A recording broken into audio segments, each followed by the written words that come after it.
Hi, this is the Alex Bromage Presents episode 2, and today I thought I would go through some of my tips for business travel. During my career and since I left university, and in fact during my sandwich year that I did at university, I did a year in industry before I completed my mechanical engineering degree. I have done a lot of business travel, both in Europe when I lived in Europe, in the US since I moved here, but also going between Europe and the US, Europe and Asia, Europe and Africa, and US and Africa into the Middle East as well. So I feel reasonably well qualified to talk about this, and it's a subject that I find interesting. I really enjoy my business travel. I do find as I've got a bit older that I get quite tired with these different things and with traveling and stuff, so my jet lag is often a bit worse than it used to be. But I still find that the things that I'm going to go through today really help me sort of manage how I'm feeling and help me manage my energy levels while I'm around, and help me also guard against some of the common things that can go wrong when you're traveling, which I think we've all experienced. And so I wanted to share those with you today, and feel free to add yours in the comments below when I've posted this. I'm always interested in what other people think. Some of the things that I picked up here, I've picked up from other people, and it's been really useful, and I'll talk about that as I go through the list. Little word about yesterday's podcast. Thank you so much to everyone who listened. I just checked, and we've got about 35 people who listened to yesterday's podcast, so I'm super stoked about that. I'm really happy. I posted it on my personal Facebook page, my business Facebook page, my Instagram, and LinkedIn, and the response has been really nice, really great, and really overwhelming, and I'm very appreciative of that and very thankful for the feedback that I've had, and also some people volunteering to be on the podcast who weren't on my original guest list. So that's even more exciting, because then we're going to have even more stuff to talk about in the future. So let's get into the list. So these are basically my top 10 essentials for business travel. Number 1 on that is a really basic one, but once I started using this and bringing it with me and having it with me all the time that I travel, I now found it completely indisposable, and that's wet wipes. I actually travel with 2 types of wet wipes. I travel with baby wipes, and I travel with the sanitary wipes as well, the things that you can use to sanitize surfaces and what have you. And I've added in there as well as a sort of a 1A, 1B hand sanitizer as well. I always have one of those little mini bottles of the hand sanitizer gel in my backpack or my laptop bag for obvious reasons. Quite often when you're traveling, and it's not necessarily, a lot of people think that these sanitary things are a problem in Asia. I find it's a problem wherever I go. It's very dependent on where you end up with. You can find a restroom which doesn't have any towels, it doesn't have any soap, so you're left with, you might not even want to really touch the sink because it's that bad. That's why the hand sanitizer's there, right? It's a backstop so that you can make sure that your hands are sanitary, so that when you're handling things that you use all the time and then you're going around eating, you're not going to make yourself deliberately more sick than you need to. As with the sanitary wipes as well, this is something that I only started recently. Actually, once my daughter was born, I started caring about this a bit more. When I get on the plane, whether, no matter what class of the plane I'm in, I will wipe down the seat area and the tray in front of me as well. So I only started that, a few months ago. My daughter was born, because I just didn't want to. I wanted to try and minimize what the different transfer of bacteria or whatever you can look at that could be going in. Since I started doing it, I've noticed a lot more people on flights doing it. It's much more popular than it used to be. I hardly noticed it before, and then I also noticed that when people see me doing it, they'll say, "Oh, can I have the wipe, or can I have a wipe?" And I'll always give them a fresh wipe and let them have a bit of a wipe down as well. So that sounds bad, but I mean it in the cleanest way, obviously. Wiping down the tray, guys. Get your mind out of the gutter, okay? Then obviously the regular wet wipes I use for myself. I use for cleaning my hands off. If I've got dirt on there, hand sanitizer is great, but your hands aren't going to be sanitary unless you're removing the dirt and then sanitizing them afterwards. So, the mechanical action of cleaning is as important as the chemical action of cleaning. In fact, it's probably more important. I might be able to get some references for that, but I'm pretty sure that that's the case. What I also use the wet wipes for is if I'm on very long haul flights, what I will tend to do is I will tend to have a bit of a wet wipe shower, before I go to sleep or when I wake up, or both. in order to just help me feel fresh. And I'll go into this a little bit later in the list as well with some of the other items that I have, and explain why that is and how that feels. And it's just great to be able to get off that flight after 16 hours and not feel, like you've been sat in your own sweat and, the crumbs of your food, and that you haven't changed your deodorant in the whole day, and, the whole 16 hours. So I really like to do that, and I find that it makes a really big difference to my energy levels once I get off the plane and step either it's directly into a meeting or going to the hotel to try and get to sleep, before a meeting the next morning, or even a travel on the next morning. And that makes a really big difference for me. It was a real game changer for me when I started doing that, and it's definitely something that I would recommend everyone else do. The second one is one that I got from a gentleman called Paul Chek. And Paul Chek is a holistic healing shaman. He's a little bit out there, but some of his stuff is really interesting. But his recommendation and the logic was that you should be carrying salt with you all the time. Now, why should you be carrying salt? Well, firstly, because most food tastes like crap when you're traveling, and putting your own salt on there, high quality salt, not the crap that they usually have at the restaurants, is going to make your food taste better. So that's great. The other thing is that the majority of the water that's served on flight, and the water that you get in hotel rooms, the water that you get particularly when you travel in Asia and actually here in the US, that's normally available is not spring water. It's not tap water, which you generally want to avoid when you're traveling for obvious reasons. It's purified water, which means that it basically doesn't have any of the natural salts and minerals that we need in order to help our body absorb the water. So our level of absorption of that water is extremely low.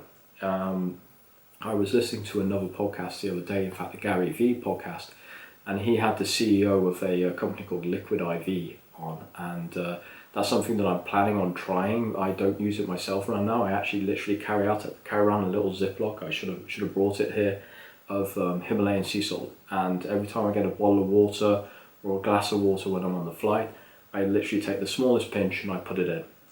And doing that made a massive difference to my energy levels. My hydration, my absorption of that water went up. I wasn't peeing as often as I did already.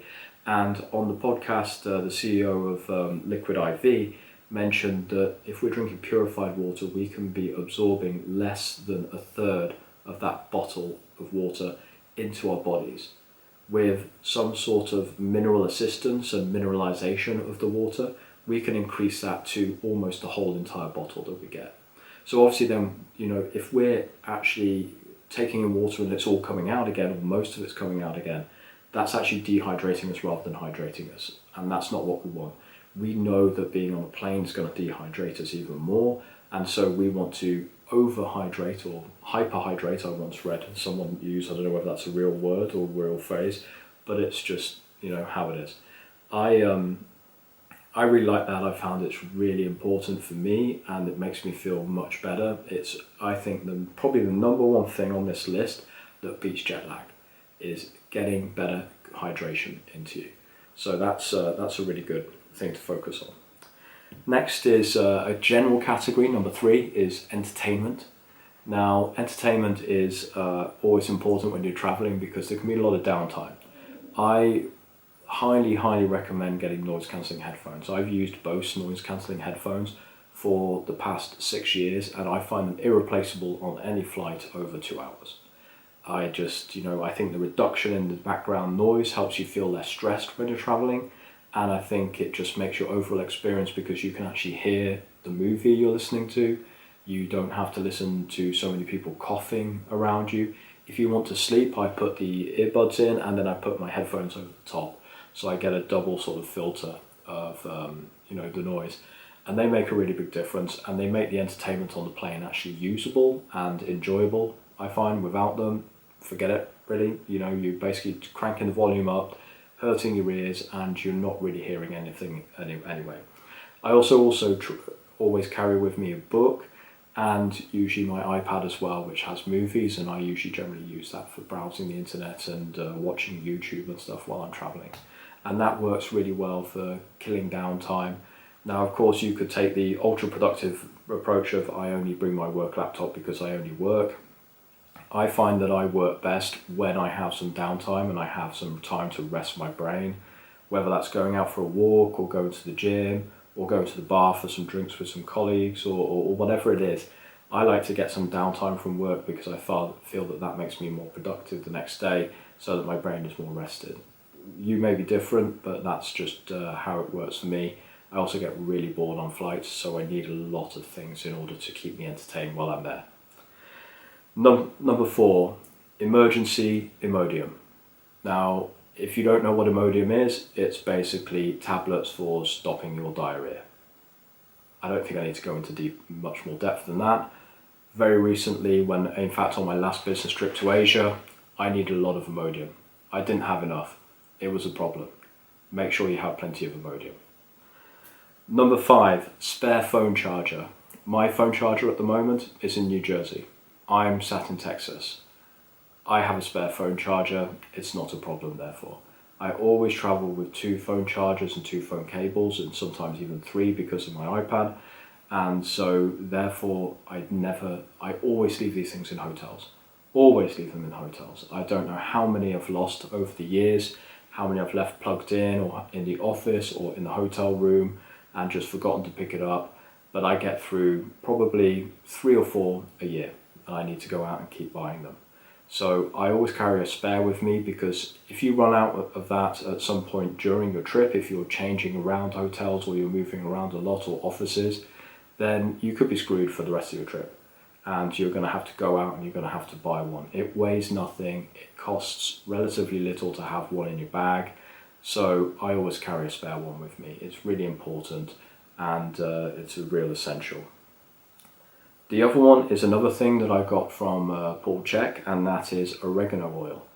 Oregano oil is considered to be a really powerful herbal remedy. I'm not sure how real the effects of it are, but from the recommendations of Paul Chek, he always travels with oregano oil. And obviously if you're English, I apologise now, what I mean is oregano. Sorry, I always have to laugh at that because I'm becoming so American, I will naturally say oregano and then I hate myself a little bit because I'm losing my Englishness and it's very emotional sometimes. The oregano oil is meant to help your system purge any problems that are coming that way.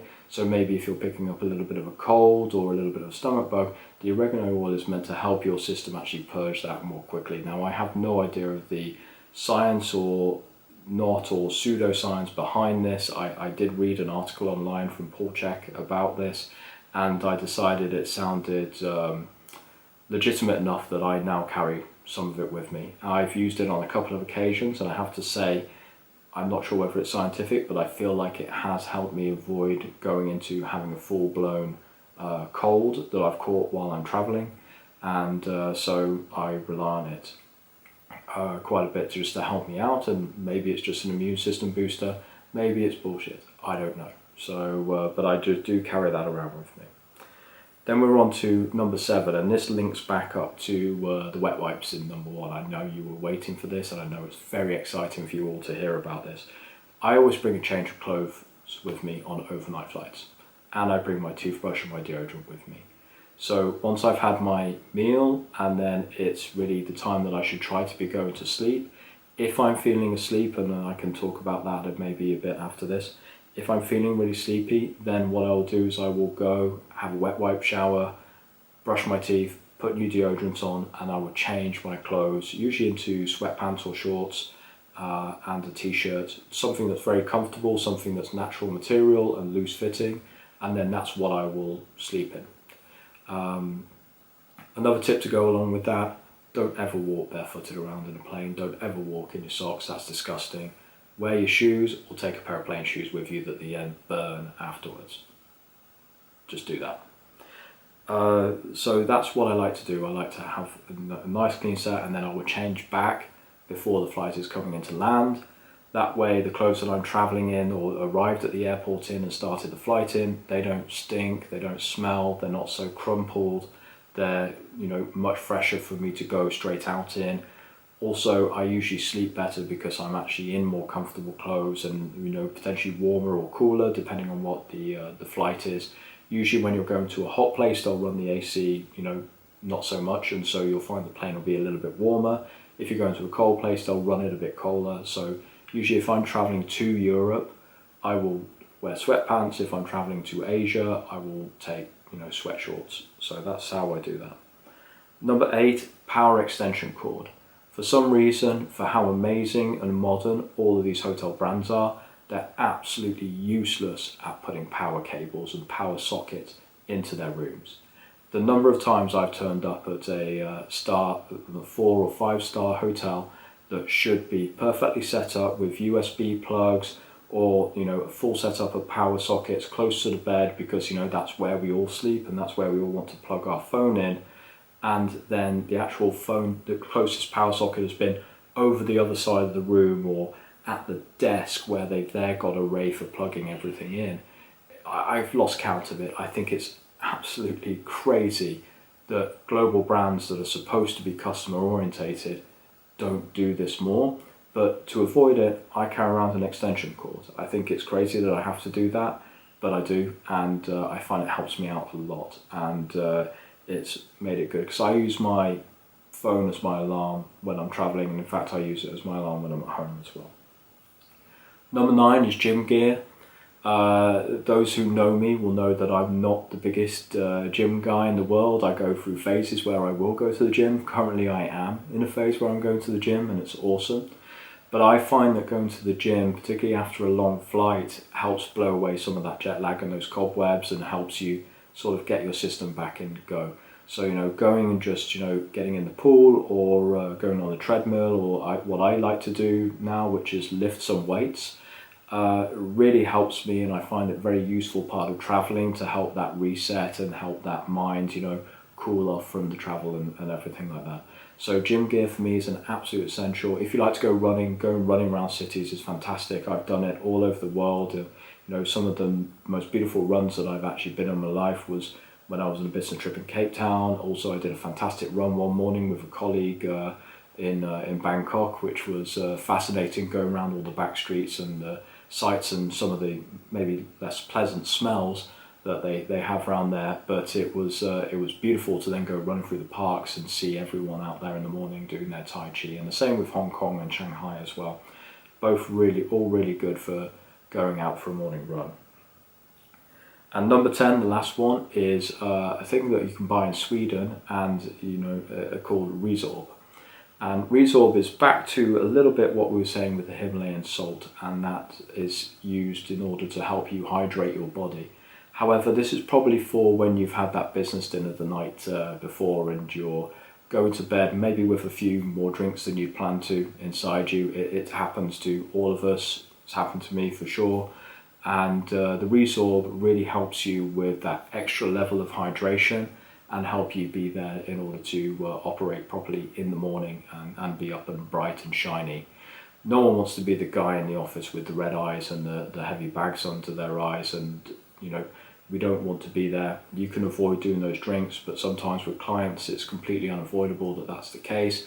And sometimes you want to be social and you want to be out with your friends, and that's great, but you need to be able to perform when you're up again in the morning. I use Resorb, and I picked that up in Sweden, and it's a great thing. I don't use it as much as I used to, but it really helps me in the way that I feel, and I feel hydrated and I feel more energy when I wake up in the morning, and particularly helps my stomach in feeling much better. There are things like the liquid IV, I assume is probably very similar as well, and that's used by a lot of sports people here in the US, so I'm going to get some of that and I'm going to give it a try instead of the salt even for my next trip, which is actually coming up fairly soon. So in summary, most of these are just about trying to manage jet lag, trying to manage what some of the common problems can be while you're traveling, and just trying to make sure that your trip isn't full of small hiccups and things that are going to get really annoying. I hope you found this list interesting. It's been a bit of fun going through it. It was fun writing it today, just understanding exactly what I was going to put in here. And I look forward to talking to you all tomorrow. Thanks very much. Goodbye.